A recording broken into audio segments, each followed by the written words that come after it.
Welcome, viewer, wherever you are. Once again, this is a moment that you've been waiting for in Matters Sports. And you know, this is LTN Sports. This is where we say it's your arena of sports. And indeed, it is your arena of sports. Here, we do a lot of reviews, a lot of news, a lot of coverages just to inform you about matters sports in this country and beyond. My name is Nico Kelo. Today, I am again privileged to be having a guest here who is not a guest so much, but is one of our most prominent football administrators we have got around here in Kenya and even outside this country in Africa. Is a name that actually you get it very fast as you speak about matters football. Some call him Katiba ya Kandanda. Some call him every other name that you can imagine. But I want to bring him into this show because a lot is going on right now. The World Cup qualifiers, we have the tiniest country in Africa right now going to be representing us at the World Cup, and it's such a good story going forward. However, this and many more locally and internationally will be with you. Karibu sana bwana CEO. Thank you very much, Nick. Yeah, I've mentioned you kama katiba wa kandanda. Yeah, many people find it interesting to refer to you as such because of the vast interest and knowledge that you've got in football. But, well, welcome to the show. It's been Thank a you while. very much. Yeah, it's been a while. We had to deal with some urgent personal family issues, Yeah. which at the moment we have placed behind the back burner. Well, it's given. And as we move on, it is a very interesting moment for Africa. A new kid on the block once again. A country that nobody ever thought of. A country that is virtually smaller than Nairobi.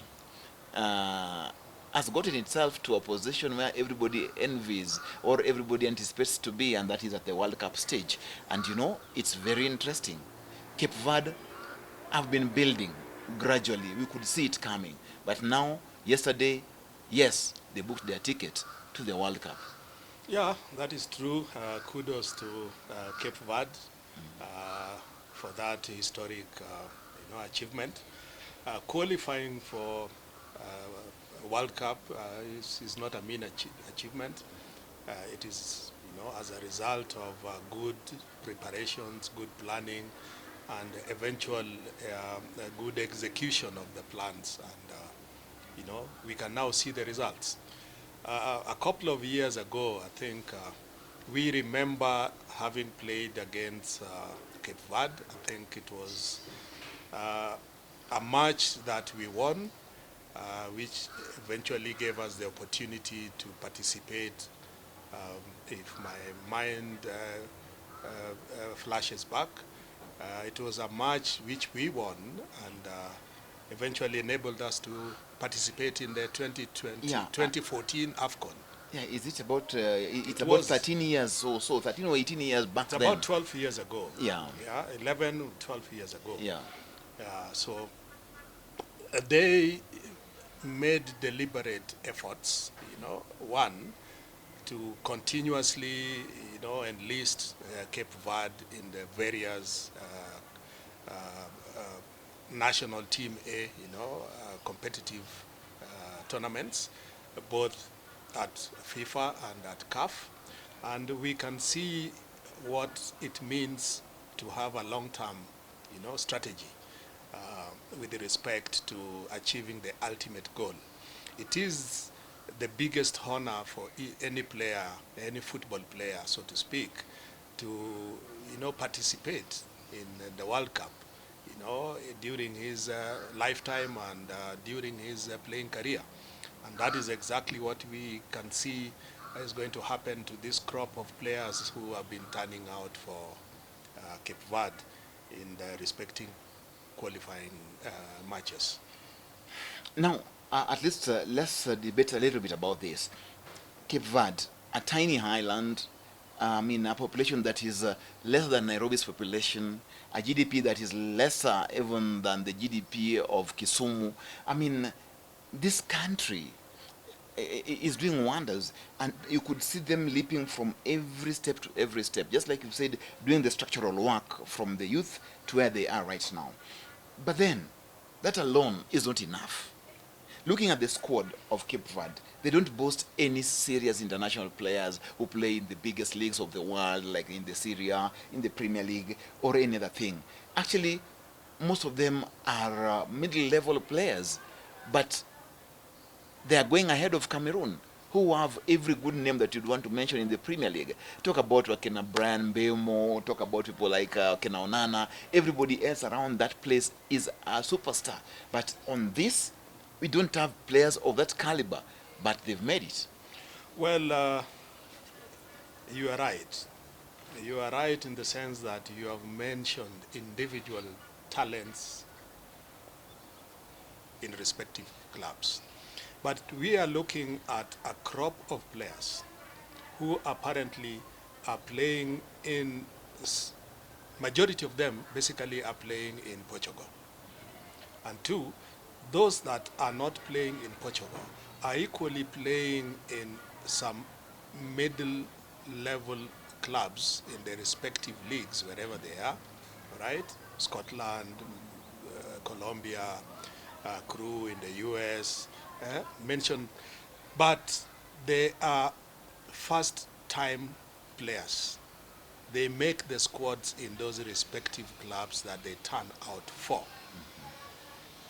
That is a plus. Two, the fact that they are all exposed, to those kind of leagues in itself is a plus, because more often than not, we rely on players who ply their trade in the local leagues.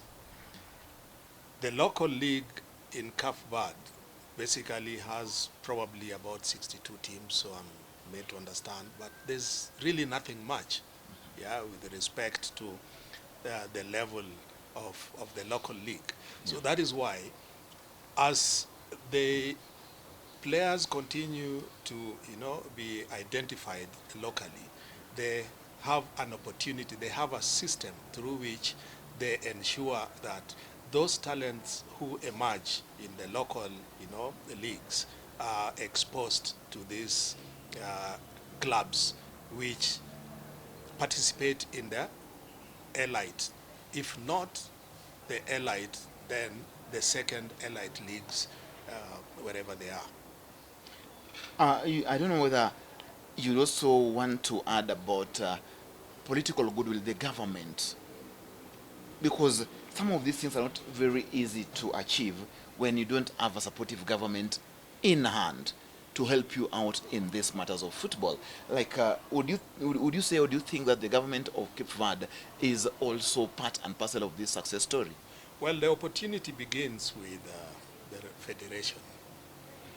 You know, once there is some semblance of order within the leadership of the member federation, then that is where it begins. Because we find that the governments, respective African governments, do not have the exquisite responsibility to be running football on a day-to-day basis, because there are other sporting disciplines that they are also supposed to be taken care of. But so long as there is a good, rapporteur between the federation leadership and the government, then it means that the exposure and, the funding of the national teams, their preparations and their subsequent participation in the tournaments are guaranteed. You know, I would use an example which is, not one of the best examples around, but we are made to understand that there seems to be some turmoil in the Gambian national team's camp. Reliable sources indicate that the players are currently on a go-slow because of failure to pay their allowances in good time, the winning bonuses of the two matches against Kenya and Burundi, which have not been paid on time, So these are some of the things that you will find cannot ensure, I beg your pardon, cannot ensure continuity with respect to the national team's performances. Because if we are going in for match day 10 which is basically the final group stage matches, with that kind of an attitude, you don't really expect, very good positive results come the match. Probably it could also arise from the fact that they have seen it has slipped off, their hands. Whatever they do, they might not be in a position to qualify as group winners, or probably as one of the best second-placed teams. But that, having said that, we expect that all the matches for the national teams, are supposed to be, fully funded, and so that the preparations are top gear. Well, let's just that, and we say kudos to Cape Verde for being debutants at the World Cup, and this is going down in Mexico, in Canada, and in the US. I think that is the next edition of our World Cup, and again. But before we leave that, Nick, we need to understand that there is absolutely no way that we will have quick fixes in football. If you consider our last match against Cape Verde, which was 12 years ago, how many players have we changed between 2014, for instance, and 2025? Can we keep, as Kenya, what kind of turnover, do we talk about with respect to some of these players? Look at Pierre Aubameyang at 37, 39. He's not there yet, but he's past 34. Well, it's being said he could be 37 or 39, but even 34 years old. How many of Kenyan players currently in the current squad have continuously played for that period of time? I can only probably think of Olunga? No, Abud. Abudama. Yeah, because when I was the CEO of the federation, I first enlisted Abud in the under-23 team way back in 2012. Right? So out of that 2012 team, which eventually carried the likes of Kahata, Calabar, mentioned them, it is only Abud. The rest have kind of fizzled out.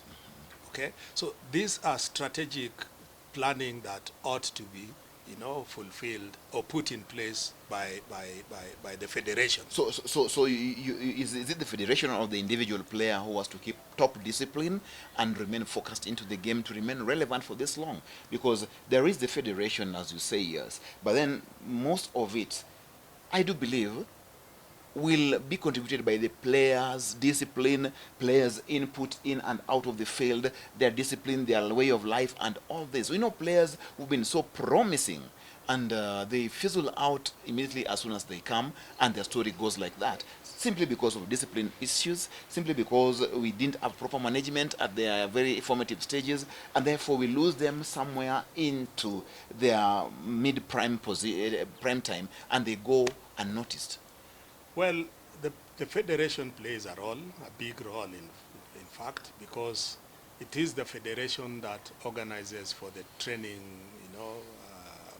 stints for the players. It is the federation that organizes for both national A team, friendly matches or build-up matches. It is the federation that keeps, the data, and ought to really follow, some of these players to wherever they apply their trades. We give them greener pastures, So we need to begin from the perspective that it is the federation that needs to plan, Well, our federation here, you should also plan well. You're part and parcel of the players' growth, management, and success. So the federation, you are called out here, try and do something about this crop of players who are currently right here. Still sticking with the World Cup bit of it, Nigeria, Cameroon will be playing in the playoffs, first of all, for just a slot in Africa, and then go to the confederations again for another playoff. It's such a long road to this expanded FIFA 48 team edition that is going to be starting in the next World Cup. Looking at teams like Nigeria and Cameroon fighting out at the playoffs, what does it say? Well, first and foremost, I think at the end of the day today, we will definitely have the complete set of the 9 teams that shall have automatically qualified. Currently, we have 6. Kudos also to Ghana, you know, Algeria, Egypt, Morocco, Tunisia, Cape Verde. and Cape Verde. Yeah. So after today's matches, we will definitely know who eventually give us the final slot for Africa. Yeah. All right. So as I did mention earlier, football has evolved. It is no longer a question of the names. Yeah. We used to dread the names of Nigeria. We used to dread the names of Cameroon. We used to dread the names of, you know, Ghana and the rest. Ghana, Guinea. But even at club level, we find that so much has changed, you know. The performance basically dictates that you utilize your 180 minutes, yeah, 90 minutes during a home match, 90 minutes during the away match. And if you don't take care of how you prepare for those matches, then you will be more or less in the same positions that we are likely to see Nigeria and Cameroon and the rest, South Africa and the rest. Gabon and the rest who will be Yes. doing the playoffs. Yes. Well, now back home, Kenya is facing the Elephants of Ivory Coast, and it is tonight at Alassane Ouattara Stadium, I think so. The kickoff is at 10 p.m. tonight, and yes, Kenya is not playing to qualify now. We are playing for formality, not really, but to get proper and favorable rankings from the FIFA. And what would you say about this? Because again, Ivory Coast is leading in that group and is a star-studded kind of team. We know people, the Adingras of this world will be there. People will be there, and Kenya is facing a real test on this. And should they beat Kenya, then they qualify. So if Kenya is prepared, they've got no contract signed between the Elephants and Harambee Stars, that you do this and we do that, you know. I believe that in as much as Kenya has got really no chances of qualifying for World Cup, but we are equally building a team, yeah. We need the confidence, you know, built in our current players that they can be able to rise up to the occasion. That is one. Two, the fact that we are currently languishing in beyond 100 FIFA ranking. in FIFA ranking. We need to gain more points, yeah, with each and every good performance that we dole out in such matches. And it is also a learning curve for both the technical team as well as the playing unit, yeah? Especially given the fact that our players will be out there playing against some of the most polished players in the African football, you know, environment. So in all intents and purposes, I believe that there are more for us to learn and to gain from this match than just, you know, the 3 points.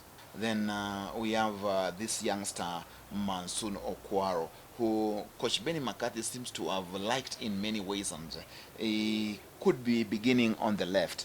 Do you think he's up to the task? And being that now he will have to be running up and down against people like the guy I've just mentioned from Ivory Coast, Adingra and the rest, How does it look like for somebody who doesn't have enough international exposure as Mansour Okwaro? Well, I think that is the best that can happen to that boy by being fielded, because he will be always remembering the fact that he played against Ivory such, Coast. not just Ivory Coast, but against some That of caliber of that players. kind of players. That gives him confidence that will enable him to grow into his, footballing career. And he is not going to be the first. We have seen in the past, players much younger, for instance, Dennis, busted into national team prominence when he was only 17. Yeah, I believe Manzoor is about 19 Yeah, he's now, going 19, to going to 20. 20, yeah. Yeah, so he's already uh, treading a path that has been trodden before by much younger players. People like the legendary National Watch Lule also made strides as young as 17 years. So I think one, it will give the boy an opportunity to learn, and two, it will also depict what the national team coach, Benny McCarthy, believes in, that there is nothing that is not possible so long as you got the talent. Yeah, so it means that so long as you can up your game, you will always get an opportunity to exhibit your natural talent, especially at the national team level. Today, in that very match, again, we are looking at Michael Olunga, who's been a lead striker for Kenya in the last like 5 or 6 years gone by.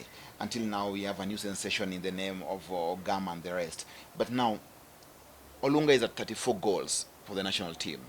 And the records have it that Ouma Chege is the one that leads all the time. I mean, he is an all-time leader of that record for the last very many years. He did 35 of them. So should Olunga score today, then he'll be equaling the national record, because Oliech has 34, Olunga has 34. Olech is retired, Olunga is still playing, and that record is standing till today. Ouma Chege, some of us didn't even see him, but we are told he was such a prolific striker for the national team. Do you think Olunga should be inspired by this to make a statement and also grab history on his side? Well, it happens. If it happens, good for him. But I think he's the most exposed player in that team. No wonder he's wearing the armband. He should go out there and ensure, that he leads the other charges to end up with a good performance. Uh, he might not end up scoring, but he can do what probably did best during the match against Burundi, yeah, Yeah. which he provided a very good assist Or to setting up Ogam for the lone goal. for the lone goal. So that is basically because the two of them are playing different positions. So Gam, I believe, is the best second striker, and Michael continues to lead as the top striker at the moment. So if we want to win, we want to move up our slots, FIFA ranking slots, I think we need to end up playing as a unit, not necessarily trying to drive somebody to break records. Yeah. But should it happen, then it will be kudos Olunga. to Michael Olunga, and it will be kudos to Gor Mahia, because even the late William Chege Ouma was also... Or is passed on, yeah? Yeah, Chege passed on a couple of years ago. Okay. So Chege also played for Gor Mahia and Lue Union, besides having been the top striker. When he fizzled out, the next Blue Boy player was JJ Masiga. Omasego was also a striker. Masiga was also a striker. So people like the Dows of this world, the Oliech of this world came much later. Yeah, definitely. After Masiga, we can say it was Dow, and after Dow, I think The next sensation was Mike Okoth. The goalkeeper turned striker, and when Mike fizzled out, then Dennis the Menace, came into picture. Oliech. Yes. Then now we have Olunga. Then we have Olunga. Wow, some good history to also learn from this, because that is why you say it's an arena of sports. Here you get everything that you want to know in terms of sports. Now back home into our league, and Shabana, Nairobi United. There's something new that is showing up. Traditional pace setters like KCB and the rest are somewhere down there. Still too early though, but what would you say about the outlook of things the way they are? Shabana right now is leading with 7 points, I think followed by Nairobi United or something, and then Gor Mahia down here on the 6th. And it goes like that. What does this portend for the league? And what does it actually signify going forward? I think at the moment, we do not just have pace setters, but we have clubs who have in the past, survived the scare. What do I mean by survived the scare? You remember, I think 2 seasons ago, Shabana was staring relegation in the eye. Yeah? And we have also seen clubs who qualify from the NSL into the Premier League also getting back to NSL in the very first year that they qualified to join the Premier League. So I think it is out of this queue that both Shabana and Nairobi United, who are coming in with, a new force in the sense that they are equally getting in their state some of the quality players around, and 2, they have been able to rally, behind them a fan base that drives the players, with a lot of commitment, with a lot of, So traditionally, we only had 2 clubs that had the kind of fan base, which was unrivaled, and that is Gor Mahia and FC Leopards. Now we have Shabana with the most, vibrant, fan base at the moment. We have also seen the new kid on the block, Nairobi United, popularly known as Naibos, also coming up with a really, a potent fan base. Now, that will add on to the spice which is required for the development of the local league brand. Now, with that, it means that the corporates will start looking at football in Kenya from a different prism, because we are talking about the league lacking money, but nobody will throw good money after bad money. It is absurd that at times we have a match pitting Tusker and KCB with less than 200 fans in a 60,000 capacity stadium, right? And these are top clubs in our Premier League, So if all of the teams in the Premier League, as it is, if you remove Gor Mahia, you remove AFC, you now remove Shabana, probably you will have Nai Boys, you will have Kakamega Homeboys during their home matches in Kakamega, and you will have Muranga Seals when they're playing their matches at St. Sebastian Park. Now, those are only 6, and we have an 18-team Premier League. So it means that 12 of the 18 are teams that really, going by the number of fans, cannot attract any sizable following. So the entry of both Shabana and Nairobi United commensurates to, you know, what they are doing as a club, and it translates into the positive results that so far. I believe they are doing this such that when lugha ya mtaa wakivabuti, when things become tough, they shall have consolidated enough points which will enable them to, remain in the league. Yes. Okay. Well, viewer, that's it. And I told you, here you get to get all the insights from the international arena to local arena, because this is your arena of sports. It is LTN Sports. It's also very, very, very, very good to always have Aduda with us here. You've heard from him, and tonight we'll be rallying behind our own team, the Harambee Stars, where they are in Ivory Coast, to ensure that, yes, we don't only go and participate, but we play there with the purpose. We play there for a vision, and more so for our flag. So boys, go out there tonight. It is time for you to shine and bring back the 3 points. Over and above that, also rake in proper point for us at the FIFA ranking.